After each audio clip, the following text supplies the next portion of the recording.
The man they called Holly's Boone lived out past the shale-bladed ridge where no light ever reached without a reason. A widower near 40, with the thick hands of a man who once split cedar like butter and a face tanned hard as rawhide, he moved like someone who'd been struck one too many times and didn't flinch anymore. His wife, Alma, had died 2 winters back giving birth to a son who hadn't lasted through the night. Since then, Boone's place, 3 rooms, 2 horses, and a patch of stubbled earth, had grown quiet as a grave with no name on it. No one went out to Boone's place unless they needed something fixed or sharpened or buried, and he never came in unless he had to. The town of Mercy Creek lay east of the ridge, and it was there he rode one cloudless night just shy of spring's first thaw, with nothing but a saddlebag of traps to trade and that heaviness in the gut a man gets when life keeps taking more than it gives.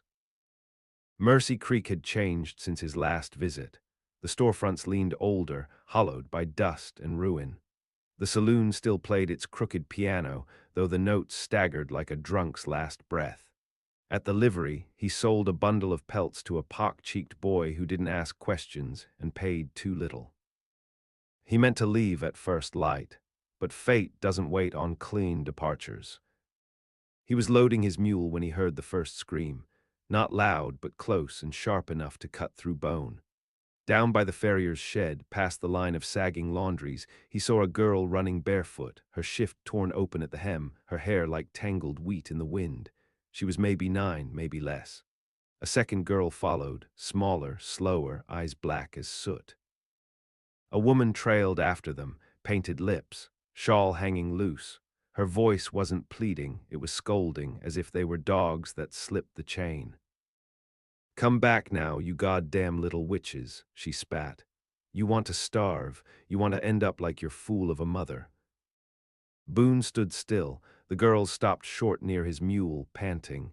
The older one looked up at him. She didn't cry, she didn't ask. She just stared, jaw clenched like someone who'd already made a decision.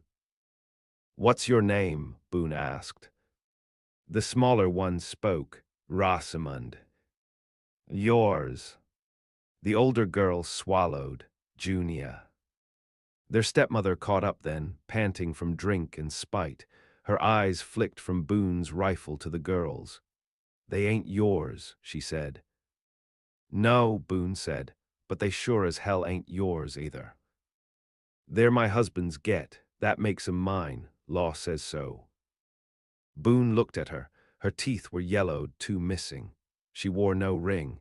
He smelled gin and lilac powder and something fouler beneath. "Then why you chasing them like stray pigs?" She snorted. They got no place to go. Their pa went west and their ma died pushin' Rosamund out. "I feed M, I house M. You want M, you can take M. 2 mouths I don't need.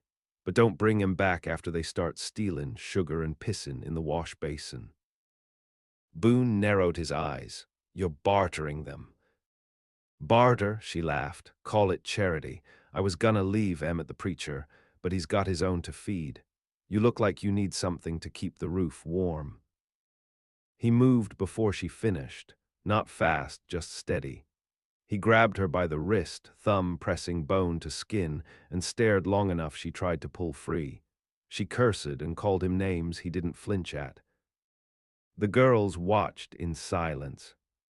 "You got a name?" Boone asked. "Gilda," she hissed. "Well, Gilda, if I hear you took in another child and raised a hand to them, I'll come back with more than words." She yanked loose and spat at his boots. Boone turned, looked at the girls. "You ride quiet?" he asked. Junia nodded. Rosamund clung to her sister's shift. He loaded them both on his mule and walked beside it into the rising dark. The moon rode low, half hidden behind a gauze of cloud. They didn't speak until the town disappeared behind them. Rosamund asked if he had food. "Some," Boone said. Junia asked if he was going to sell them. "No." They walked until the sky began to pale. Birds hadn't yet started, and the world still held the hush that comes before it decides whether to wake or not. Boone's house came into view like something forgotten and half buried. The fence had holes. The porch sagged, but it stood. "You got a bed?" Junia asked. "One," Boone said. "We'll figure the rest." Inside, he lit the stove and boiled beans. The girls huddled in front of the heat, silent. He gave them his wife's old blankets, the ones she'd sewn before the bleeding started, the ones that smelled faintly of lavender and cedar. He sat across from them, watching. Not like a man studying prey, but like a man who'd once lost everything and hadn't yet figured whether what he found was worth the risk of more loss. Rosamund fell asleep with her head on Junia's lap. Junia didn't sleep. "She sold us for nothing," she said. Boone nodded. "You'll never go back." Junia's eyes didn't soften. They hardened, set like stone. "I won't forget," she said. Boone believed her. He also knew the world wasn't done trying to take them. And he wasn't done making it pay. Spring arrived with no ceremony. It came as a slow dripping from the eaves, as crows returning to perch above the broken fence line, as the last frost pulling its claws from the earth. Holly's Boone's land remained quiet, but no longer empty. The girls did not laugh, not even once. Rosamund asked questions, hundreds of them, about owls, knives, chimney smoke, and how long it took for a man to die when shot in the stomach. Junia said little, but her eyes followed every move Boone made, memorizing the sharp edge of his axe and the way he coiled rope like it might one day be used for more than hauling water. He taught them without fanfare, how to split kindling without losing fingers, how to identify the good berries from the ones that burned your gut raw. He showed them the hidden spring, the trail that deer used, the shed where he kept traps strung up like iron teeth waiting to be fed. At night, Junia checked the door bolt 3 times before sleeping. Boone saw the pattern and said nothing. Rosamund dreamed loudly. She'd twitch and mutter, hands clenched into fists, sometimes whispering for her mother. When she woke, she'd ask if it was wrong to hope Gilda died cold in a ditch. Boone never answered that one. By midsummer, the 3 of them moved like parts of the same ghost-haunted machine. Boone rode into Mercy Creek only once in those months to fetch salt and ammo, and when he returned, Junia met him halfway down the trail, hatchet in hand. "You were gone too long," she said. Ridge washed out, took the long pass. She didn't lower the hatchet, but she stepped aside. Boone noticed then that she'd been cutting wood without being asked. Rosamund had dragged stones around the house, building a ring for fire that hadn't existed before. They weren't just surviving, they were shaping something, even if it still hurt to look directly at it. That fall, a stranger came up the ridge. Boone was working the post near the corral when the wind changed and brought the scent of pipe smoke. He didn't turn. He just straightened slowly, reached for the rifle hanging off the porch beam, and waited. The man who appeared wasn't much older than Boone. He wore a badge, though tarnished and crooked, and rode a gelding too clean for a drifter. His eyes were sunken and dark, the way men look after walking too many nights without sleep or compass. "You Boone." "I am." "Name?" "Darden. I work out of Perdition Bluff. Got word from Mercy Creek about 2 missing girls." "They ain't missing," Boone said. "That's so. They were given away, or traded, depending on how much you want to damn the woman who did it." Darden slid off his horse, hands out, palms clean. "I ain't come to take 'em, just making a record. Girl's still alive." Boone nodded toward the barn. Darden glanced past him, saw a shadow shift, Junia, standing inside watching. "You mind if I speak to M?" Boone didn't answer, just let the silence stretch like wire over a wound. Darden swallowed, fair enough. He took out a notebook, scribbled something, and handed Boone a page torn rough at the edge. "In case someone else comes looking, My name's on it. Says you've got guardianship under common mercy clause. That's all I can do without papers." Boone read it, folded it, and slid it into the pocket where he kept a photograph of Alma, creased, sun-bleached, but still whole. "What else you hear in Mercy Creek?" Darden scratched his jaw.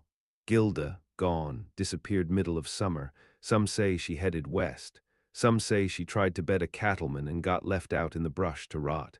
Either way, no one's looking too hard." Boone looked toward the barn. Junia hadn't moved. "She still haunts them," Boone said. "She haunt you?"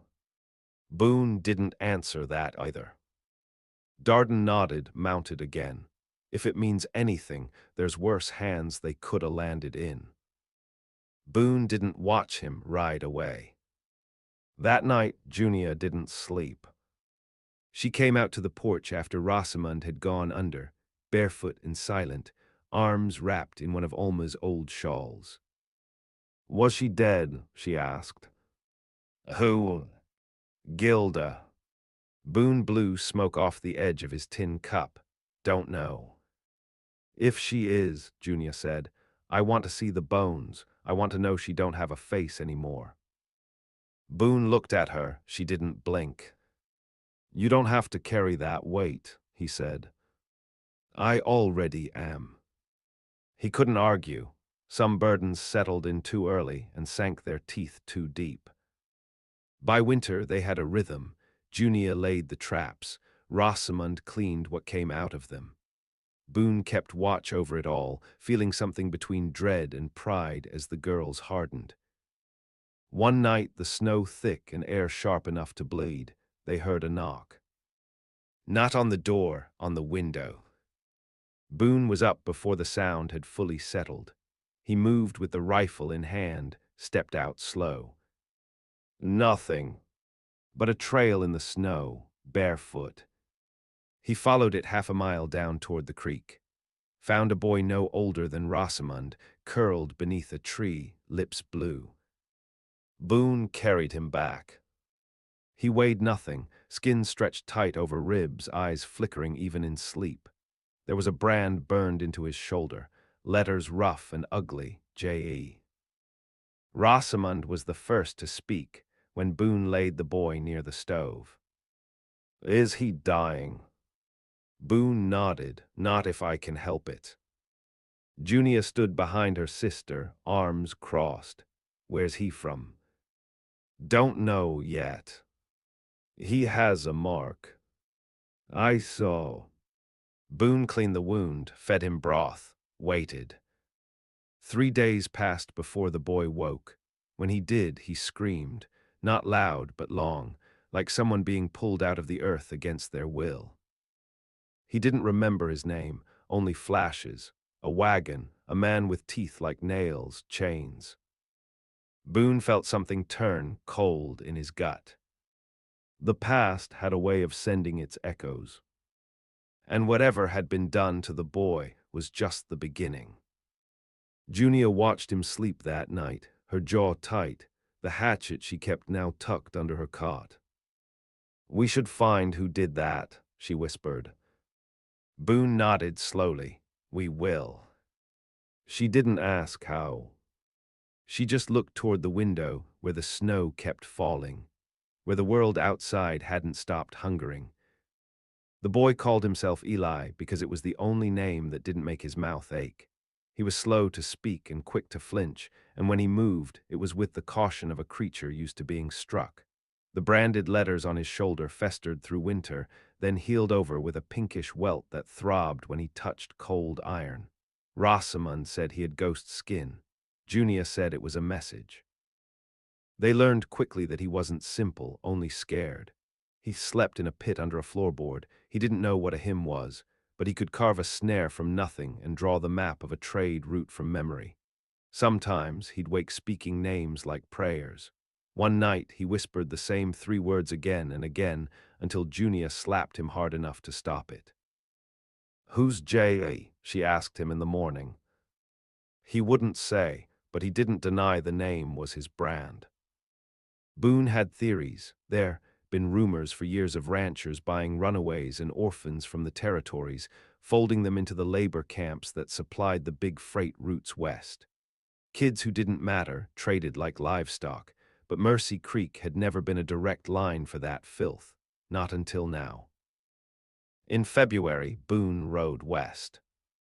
He told the children nothing except that he'd be gone 5 days. He left them enough food, ammo, a flare pistol, and a dozen sharpened stakes hidden behind the woodpile. Junia looked like she meant to argue, but didn't.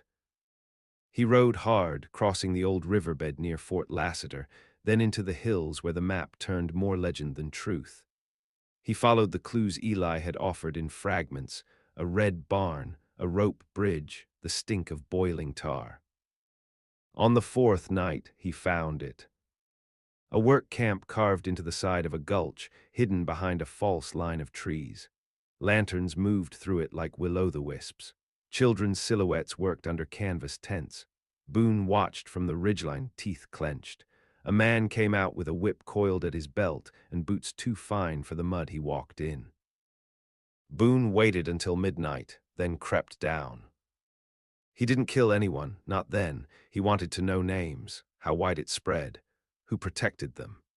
The man with the whip, named Corbin, screamed plenty once Boone pinned his hand to the wall with a nail punch and began removing fingers one by one. The brand, he admitted, stood for Jesse and Wright, a broker, wealthy, owned cattle, land, judges, and fear. Ran 5 camps across the range under different names, changing them when too many children disappeared at once. Boone left Corbin alive, bleeding and broken, with a message carved in his chest. Eyes on you. By the time Boone returned, his face had changed.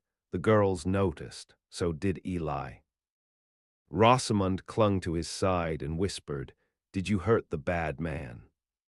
Boone didn't lie. "Yes." "Good." Junia watched from the corner. Her eyes didn't question, only waited.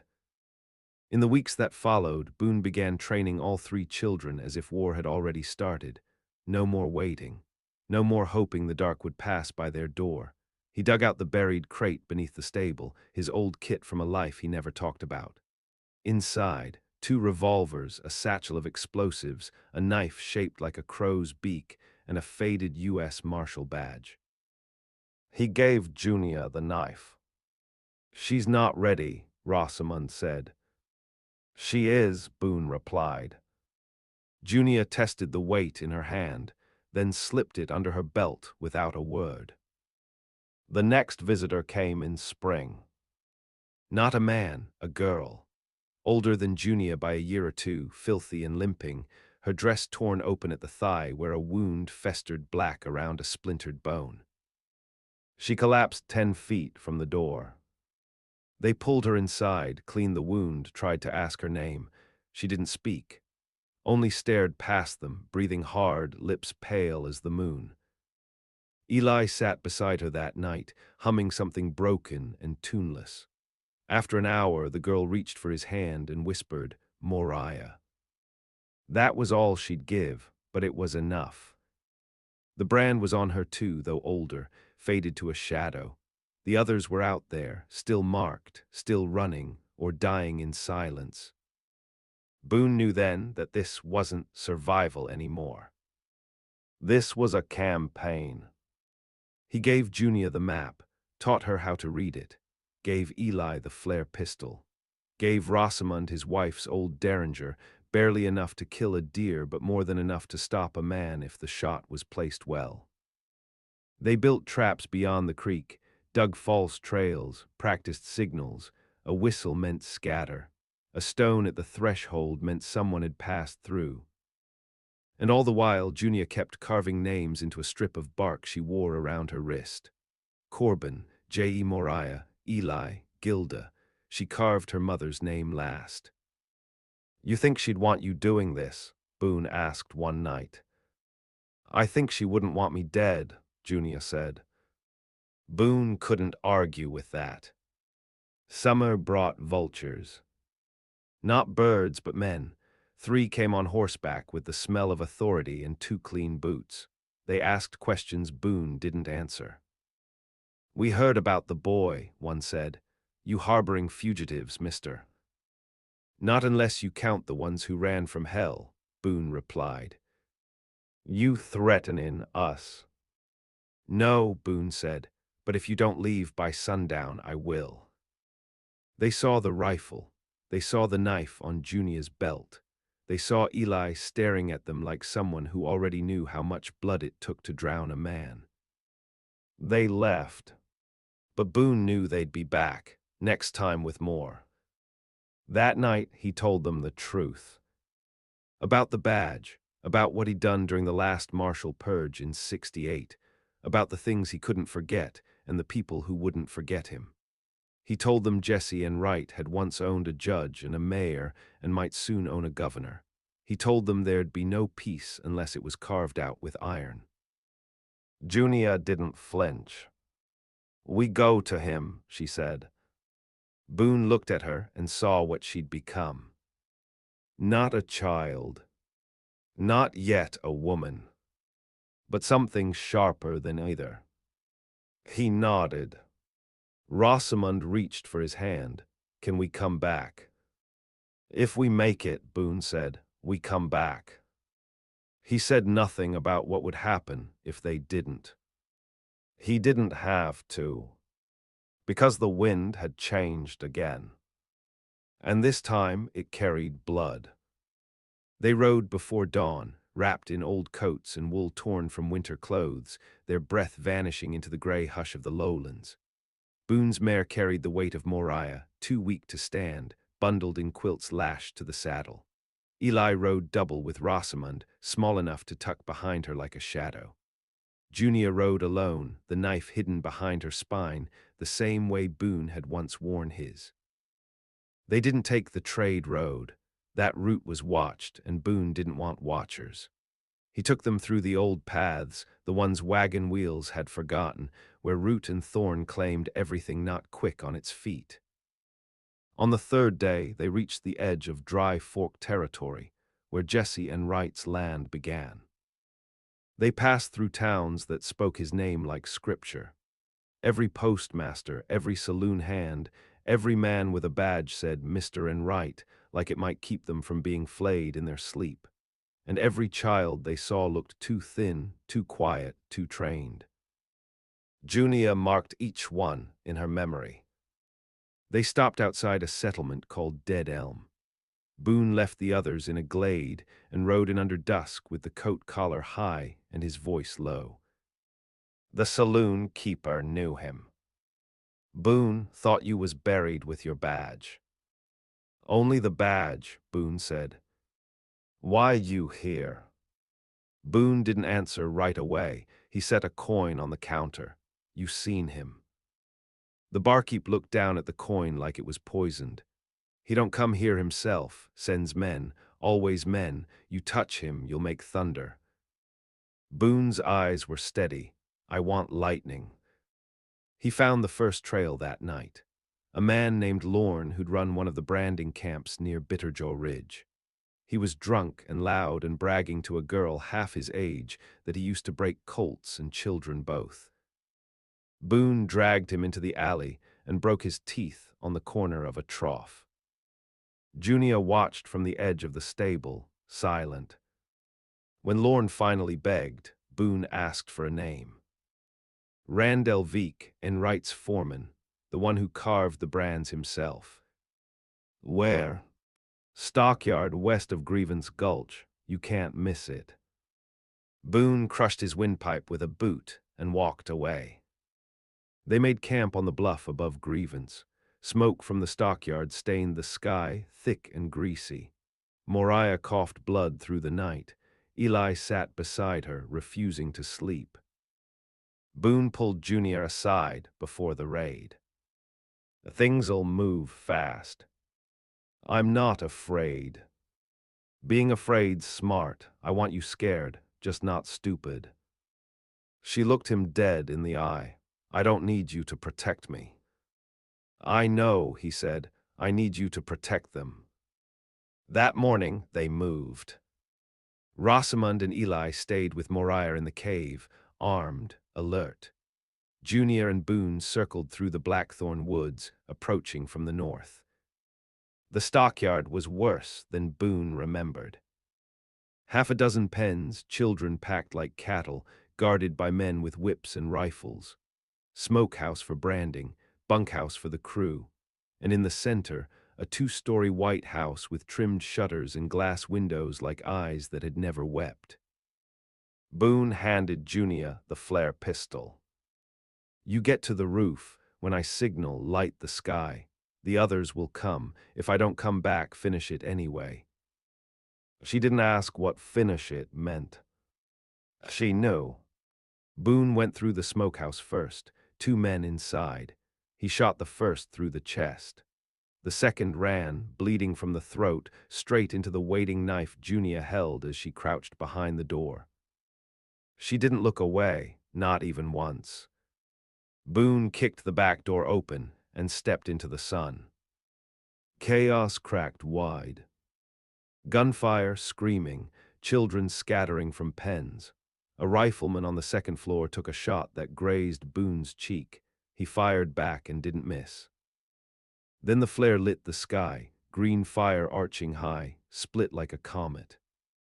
Rosamund came in first, Eli behind her with the hatchet.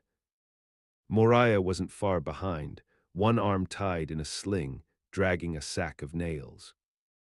They moved like smoke through the stockyard, doors kicked open, locks smashed, fire set in barrels and stables.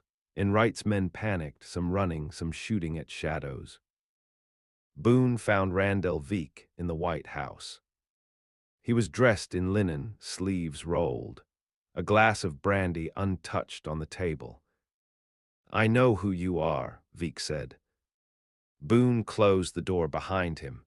"Then you know what's coming. I'm not the one who started it. You can kill me, but Enright, he'll just buy another camp, buy another sheriff." Boone shot him in the kneecap. Veek screamed, toppled. Blood sprayed the rug. "I'm not here for mercy," Boone said. He found the branding iron hanging on the wall, still warm. Junior entered as he was heating it in the fireplace. "You don't have to do it," she said. "Yes, I do." She didn't try to stop him. Boone burned the letters into Veek's own chest. J.I. Then he left him there, screaming, crawling toward the bottle he'd never reach. They burned the house next. The smoke could be seen for miles. The children were freed, 38 of them. Some would die from infection. Some would live long enough to grow their own knives. That night Boone sat by the creek, washing his hands in the cold, dark water. Junior sat beside him. "You think Enright will come now?" she asked. Boone didn't answer. She looked down at her wrist. The bark strip now had 3 new names. Moriah stood nearby, watching over the others. Rosamund told stories to a boy who hadn't spoken since the stockyard. Eli dug a grave for the ones too weak to run. They weren't just survivors anymore. They were witnesses. And witnesses don't forget. The wind shifted again before the thaw. Cold came down from the high passes in sudden fits, scattering birds mid-flight and turning breath to mist so thick it clung to lashes. They stayed 3 days in the ruins of the stockyard, tending wounds and burying what needed to be buried. Some children stayed, some fled, none looked back. Boone kept watch from the ridge, his rifle across his lap, the scars on his knuckles stinging with the memory of what had been done.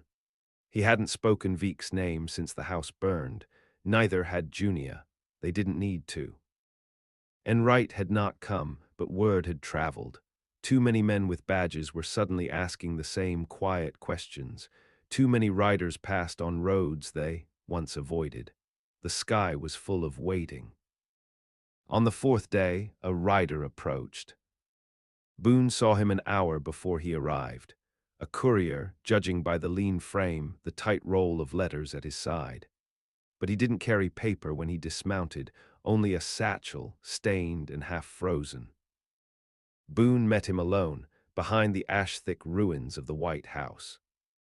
"This from Jesse?" Boone asked. The courier nodded. Boone took the satchel, opened it. Inside, a child's boot, blood dried to the sole. A scrap of fabric with Rosamund's name stitched clumsily in red thread. Boone said nothing, just folded the cloth and returned it to the bag. "He said that's warning," the courier said. "Not a message. Said he'll take everything from you if you step 1 foot further." Boone looked past him, to the woods beyond the ridge. "I already lost everything." Then he shot the courier through the neck and left the body for the wolves. They rode out the next day. No argument, no delay. Junia loaded her knife. Rosamund packed 4 jars of kerosene and the derringer she'd stopped using on rabbits. Eli brought Moriah's sling and 2 lengths of cord sharpened to wire. They didn't ask what came next. They knew. Boone had one stop to make. An old friend buried deep in the canyons. An explosives man named Hatch who'd once blown an entire trestle line for spite and whiskey. Hatch opened the door with a shotgun and a squint. When he saw Boone, he smiled with half his teeth. "Thought you were dead." "I was." Boone handed him the scrap of fabric. Hatch stared at it, then tossed it in the fire. "How big?" "Big enough that no one rebuilds it." They packed the wagon that night with black powder, fuses, canisters of lamp oil, and a satchel of short-fused sticks meant to bring down stone. Enright's estate sat 30 miles north, just past the barren line, hidden beneath walls of pine and men too eager to die for coin. A false town surrounded it, buildings that looked lived in, saloons and post offices filled with actors and guards, staged to make anyone watching believe it was nothing but another dusty milepost. But Boone knew better. The train tracks ran through it, and below those tracks, vaults, tunnels, cells, and secrets. They reached the edge by nightfall. Junia went in first. Dressed like a servant girl, ash rubbed on her cheeks, eyes lowered. She got through the outer gate without a second look. She returned an hour later with a hand-drawn map and a bloodied handkerchief stuffed in her pocket. "This was Gilda," she said. Boone looked at the stain, still fresh. "They waited for midnight." Hatch rigged the tracks with a killine of black powder leading from the storage barn to the tunnel mouth. Rosamund poured kerosene in the grain silos. Eli climbed the bell tower and waited with the hatchet, silent as ever. Moriah, her arm still healing, lit the first fuse. The fire took fast. The guards were slow, sleep-drunk, drunk in truth. The first explosion came from beneath, shattering the track line and sending shrapnel through the false saloon front. Screams followed. Then the second blast, collapsing the bunkhouse roof in a sheet of fire. Boone moved straight through the gate, shotgun in hand. No mercy, no pause. He found Gilda chained inside a root cellar. She was barefoot, one eye sealed shut from a bruise. She looked up, recognized him, and laughed once, dry and bitter. "Didn't think it'd be you." Boone knelt, pulled the chain taut, and snapped it with a cold chisel. She didn't ask for help walking. She didn't thank him. He left her behind, let her find her own way out. Enright was in the upper house. He didn't run. He stood at the top of the stairs, wearing a tailored coat and a gold pocket watch. He didn't hold a gun. "I was wondering when," he said. Boone stepped in, alone. "You branded children." "I bought labor. No one else was willing to raise them. I fed them, trained them. They were going to die on the road." "You made them beg." "They were alive." Boone shot him in the gut. and Wright dropped to his knees, blood soaking silk. "You think this ends it," he gasped. "There's more like me." Boone crouched beside him. "I know," he said. Then he shot him in the face. They left nothing behind. The children fled into the woods, some led by Junia, some by Moriah, a few clutching nothing but each other's hands.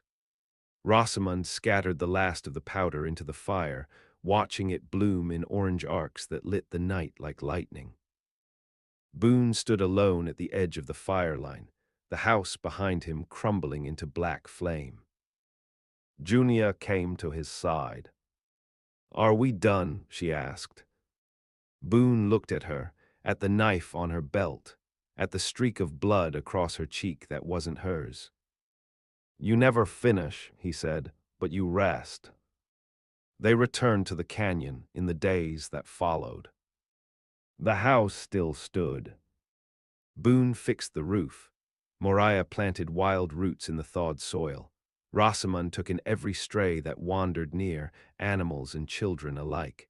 Eli carved names into a single wooden beam under the porch. No markers, no gravestones, just names. Junia sat on the ridge each evening, watching the trail. She still wore the bark strip, it still grew. Boone took the badge from the crate and buried it deep in the field behind the barn. No more law. Only the fire they'd lit together. And in that fire, they weren't the forgotten. They were the reckoning.